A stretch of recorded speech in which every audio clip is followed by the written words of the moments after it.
গৌৰৱ গগৈ আকৌ মুখ্যমন্ত্ৰী হ'বৰ কাৰণে সপোন দেখিছে ভূপেন বৰাৰ লগত কাজিয়া হৈছে গতিকে তেওঁ কি কৰিছে এতিয়া তেওঁ নিজৰ ফিল্ডটো দেখুৱাবৰ কাৰণে ঝাৰখণ্ডত যেনেকৈ হিমন্ত বিশ্ব শৰ্মাই নেশ্যনেল লিডাৰ হ'বলৈ গৈছিল বিহালীত আমাৰ হেৰিয়ে মুখ্যমন্ত্ৰী হোৱাৰ এটা প্ৰেক্টিছ কৰিছিলে গৌৰৱে ফেইল কৰিলে কিন্তু প্ৰব্লেমটো এইটোৱে হৈছে যে কংগ্ৰেছে যি ধৰণে চেষ্টা কৰিব লাগে আৰু আমি সকলোৱে মিডিয়াত মাৰিব লাগে মানুহৰ হেৰিটো কিন্তু এটাই চেণ্টিমেণ্ট এটাই যে অকলে নোৱাৰিব ৰুলিং পাৰ্টিক কেতিয়াও অকলে কোনো পাৰ্টিয়ে নোৱাৰে গোটেই অসমত যেতিয়া মই ঘূৰি ফুৰিছোঁ নহয় এতিয়া ৰাইজে সকলোৱে কৈছে যে আপুনি ভালকৈ কাম কৰক আমি ভোট দিম হা কিন্তু প্ৰব্লেমটো এইটোৱে হৈছে যে কংগ্ৰেছে যি ধৰণে চেষ্টা কৰিব লাগে আৰু আমি সকলোৱে মিডিয়াত মাৰিব লাগে মানুহৰ হেৰিটো কিন্তু এটাই চেণ্টিমেণ্ট এটাই যে অকলে নোৱাৰিব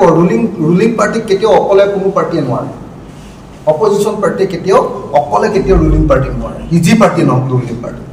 সেইকাৰণে ৰুলিং পাৰ্টি বিজেপিৰ বিৰুদ্ধে আমি একলগ হ'ব লাগে এইটো হ'ল অসমৰ মানুহৰ এই সময়ৰ আটাইতকৈ ডাঙৰ আহ্বান কিন্তু কংগ্ৰেছে সেই আহ্বানটো বুজি নাপায় অকণমান কংগ্ৰেছৰ ভিতৰত নিজৰ কাজিয়া ধেৰ থাকে আপোনালোকে জানে তো আকৌ আমাৰ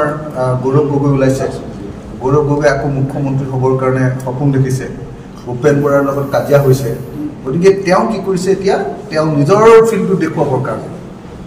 ঝাৰখণ্ডত যেনেকৈ হিমন্ত বিশ্ব শৰ্মাই নেশ্যনেল লিডাৰ হ'বলৈ গৈছিল বিহালীত আমাৰ হেৰিয়ে মুখ্যমন্ত্ৰী হোৱাৰ এটা প্ৰেক্টিছ কৰিছিলে গৌৰৱে ফেইল কৰিলে সেইকাৰণে এই মুহূৰ্তত আটাইতকৈ ডাঙৰ কথাটো হ'ল যদি আমি বিৰোধী ঐক্যমঞ্চ একলগ হ'ব পাৰোঁ বিৰোধী ৰাজনৈতিক দল একলগ হ'ব পাৰোঁ মই আপোনালোকক লিখি থৈ গৈছোঁ 2026 চনত বিজেপি চৰকাৰক হৰুৱাম আৰু আমি সকলোৱে মিলি আমি বিৰোধী ঐক্যমঞ্চৰ চৰকাৰ কৰিম আৰু তাত ৰাইজৰ দল নোহোৱাকৈ পৃথিৱীৰ কোনেও এইবাৰ 2026 চনত চৰকাৰ কৰিব নোৱাৰে গৌৰৱ গগৈ আকৌ মুখ্যমন্ত্ৰী হ'বৰ কাৰণে সপোন দেখিছে ভূপেন বৰাৰ লগত কাজিয়া হৈছে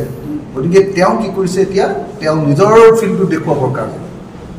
ঝাৰখণ্ডত যেনেকৈ হিমন্ত বিশ্ব শৰ্মাই নেশ্যনেল লিডাৰ হ'বলৈ গৈছিল বিহালীত আমাৰ হেৰিয়ে মুখ্যমন্ত্ৰী হোৱাৰ এটা প্ৰেক্টিছ কৰিছিলে গৌৰৱে ফেইল কৰিলে কিন্তু প্ৰব্লেমটো এইটোৱে হৈছে যে কংগ্ৰেছে যি ধৰণে চেষ্টা কৰিব লাগে আৰু আমি সকলোৱে মিডিয়াত মাৰিব লাগে মানুহৰ হেৰিটো কিন্তু এটাই চেণ্টিমেণ্ট এটাই যে অকলে নোৱাৰিব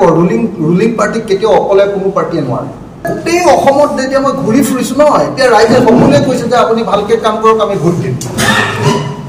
হা কিন্তু প্ৰব্লেমটো এইটোৱে হৈছে যে কংগ্ৰেছে যি ধৰণে চেষ্টা কৰিব লাগে আৰু আমি সকলোৱে মিডিয়াত মাৰিব লাগে মানুহৰ হেৰিটো কিন্তু এটাই চেণ্টিমেণ্ট এটাই যে অকলে নোৱাৰিব ৰুলিং পাৰ্টিক কেতিয়াও অকলে কোনো পাৰ্টিয়ে নোৱাৰে অপজিশ্যন পাৰ্টিয়ে কেতিয়াও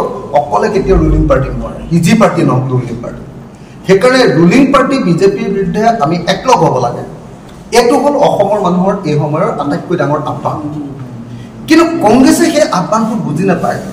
অকণমান কংগ্ৰেছৰ ভিতৰত নিজৰ কাজিয়া ধেৰ থাকে আপোনালোকে জানে তো আকৌ আমাৰ গৌৰৱ গগৈ ওলাইছে গৌৰৱ গগৈ আকৌ মুখ্যমন্ত্ৰী হ'বৰ কাৰণে সপোন দেখিছে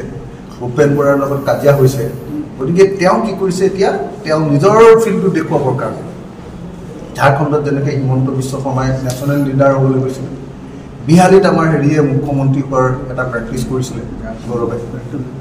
ফেইল কৰিলে সেইকাৰণে এই মুহূৰ্তত আটাইতকৈ ডাঙৰ কথাটো হ'ল যদি আমি বিৰোধী ঐক্যমঞ্চ একলগ হ'ব পাৰোঁ বিৰোধী ৰাজনৈতিক দল একলগ হ'ব পাৰোঁ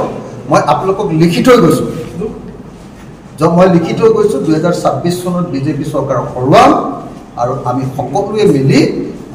আমি বিৰোধী ঐক্যমঞ্চৰ চৰকাৰ কৰিম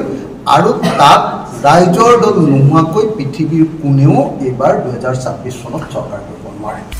আপুনি বিচৰা বাতৰি পাব কেৱল নিউজ 18 এপত